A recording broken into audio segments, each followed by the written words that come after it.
Welcome to Facts TV News, where everything is true. Cop allegedly shoots motorist after altercation over fender bender on Mountain View. There was a non-fatal police-involved shooting on Mountain View Avenue in St. Andrew after a cop intervened in an altercation between a taxi driver and a motorist on Sunday. The fight between the taxi driver and the other motorist reportedly began about 10:30 a.m. after a minor fender bender at the corner of Mountain View Avenue and Minward Road. The policeman reportedly identified himself, but one of the combatants attacked him. He then allegedly shot his attacker. The Corporate Communications Unit confirmed the incident. Alleged clerks thief charged with housebreaking and larceny. Residents in Clarendon nabbed and handed over a man who allegedly broke into the home of a Songsters Heights resident to the police on Friday. The accused is 31-year-old Roger Bailey, otherwise called Butter, of Songsters Heights, Clarendon. Reports are that about 12:30 a.m., the occupant of the home arrived to find his rear window and door plied open. He went to investigate and saw the accused standing in a section of the house, holding a television and two pairs of Clark's shoes in boxes at his feet. An alarm was raised and residents came to assist, during which Bailey was accosted. Bailey was subsequently handed over to the police and charged with the offenses of housebreaking and larceny. Stolen goats recovered, 4 arrested in Manchester. Police are reporting that 4 men were arrested during an operation in Kingsland, Manchester, and 15 stolen goats were recovered on Sunday. A police source told reporters that the intelligence-led operation happened around 6 a.m. when a team raided a location in Kingsland. The source said a motor car, which is believed to have been used to transport the stolen goods, was also seized during the operation. The police theorized that the vehicle may have been used in multiple robberies across Manchester.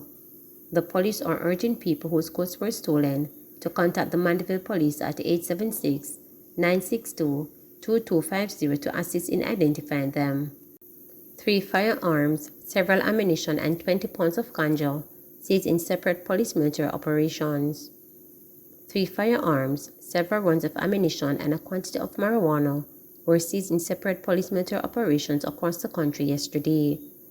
Reports from the Jamaica Defense Force are that during the operations, a Glock pistol, 1 Smith & Wesson, and a Taurus 9mm pistol, along with 22 live rounds of ammunition were recovered. 4 magazines and 20 pounds of marijuana were also seized. Man killed in Stony Hill. A man was shot and killed in Rocky Valley, Stony Hill, St. Andrew at about 2:45 p.m. He has been identified as 46-year-old Clifford Daly, affectionately called Craig. This is the second killing within a week. On Monday night, 61-year-old Bertram Johnson was gunned down. Yesterday's killing is believed to be a reprisal. The police are investigating. Man shot dead in Old Harbour. The Old Harbour Police in St. Catherine have launched a search for a gunman who shot and killed an unidentified man along West Street yesterday. Reports are that about 5:15 p.m., the victim was walking along the roadway in the vicinity of the Kulanga Cafe when he was approached by a man who brandished a handgun and shot him repeatedly. The injured man was taken to the Spanish Town Hospital, where he succumbed to the injuries. Government confident that restorative justice will help to bring an end to violence in schools. The government says it is confident that the use of restorative justice will aid in bringing an end to violence in schools. In recent times, there have been several incidents of violence in schools involving students and even school administrators. Speaking at a Thanksgiving service for Restorative Justice Week, held at the Salem Baptist Church in St. Anne on February 5th, Justice Minister Delroy Chuck said he believes the use of restorative justice can help in resolving conflict among students. Noting that there is a 90% success rate in court matters which have been referred for restorative justice, Mr. Chuck expressed confidence in the initiative. Meanwhile, he noted that the success rate in communities average or around 80%.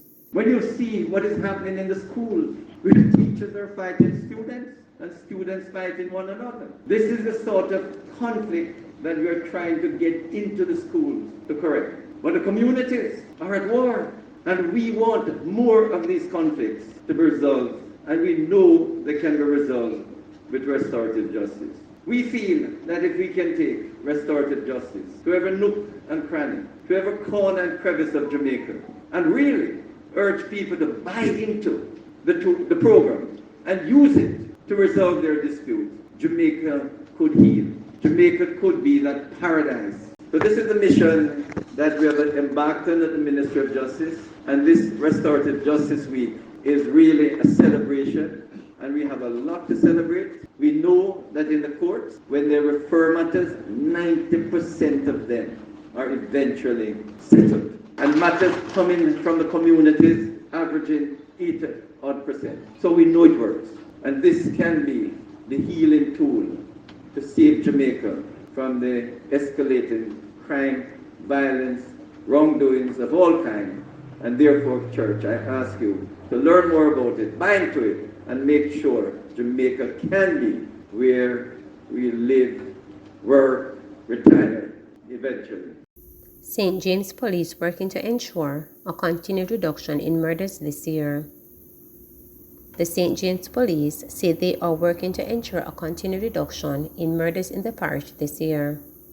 Superintendent of Police in charge of operations, Aaron Samuels, noted that 11 murders were recorded in January, 22 fewer than the 33 recorded in the same period last year. He said the police will reap more success as cops will be relentless in the fight against crime and violence. Superintendent Samuels said the aim is to ensure that St. James is safe for citizens. St. James Division, we have had some amount of success in January. Last year, in January, we had 33 murders. We ended the month with 11 murders, coming off the Relentless 2 operation and the SOEs that were done coming from December over into January. We intend to just continue to push hard. We've been doing some special initiatives, 14-day surge operations, where we are targeting the gangs and the main violence producers within the division. We intend to see if we can bring about some change in the number of violent incidents in the division. And over time, we will be pushing out and doing more operational activities that will try our best to make St. James a safer space. Retrial ordered for a woman who allegedly damaged housing scheme gate. The Court of Appeal has ordered a retrial for Nadia Duane, who was convicted in February 2021 for malicious destruction of property to the main gate and barrier at the Coral Spring Village housing scheme in Trelawney. The events leading to the damage of the gate stem from Duane's allegedly non-payment of maintenance fees. She was placed on probation for 18 months, but the probation was stayed pending the outcome of her appeal. A retrial was ordered on Friday because the court found that although the notes of evidence were available, they do not include a statement in summary form of the now deceased parish judge's findings of fact on what the appellant's verdict of guilt was found. The court issued advice to parish judges that those who record notes of evidence and summary of findings of facts digitally rather than in notebook should ensure that they are immediately turned over to the clerk of court at the end of the hearing. The court said if an oral judgment is recorded, this should be immediately transcribed and preserved in the court's office. In ordering a retrial, the judge said in all the circumstances, it was led to the conclusion, in agreement with the submissions of attorney-at-law Hugh Wildman, who represented Duhaney, that her conviction must be squashed. Duhaney is the owner of a dwelling in the housing scheme. She had objected to paying a maintenance fee and contended that she did not buy into a strata housing scheme and there was no strata registration on the title for her property. On the day of the incident, Duane was informed that a guest was there to see her, but she had to go to the gate to let her in because she owned maintenance fees. It is being alleged that Duane became furious, and when she went to the gate on January 17, 2018, she began to lift the barrier viciously, causing damage to it. The gate is the property of the Citizens Association, and the damage is estimated at $367,000. Duhaney has denied the allegations and said a man was assisting her to lift the barrier, and he remarked that it was once again not working. She then pulled the barrier aside and realized that the arm was bent. Wildman argued that the association was not a legal entity and was not capable of bringing a charge against Duhaney. He argued further that the judge erred in failing to appreciate that Duhaney, a fee single owner of land within the housing scheme, was entitled to free access to and from her property. He also said that she entitled to use necessary force to remove any obstruction that was impeding her and her guests from accessing the property. Please remember, to subscribe, like, share,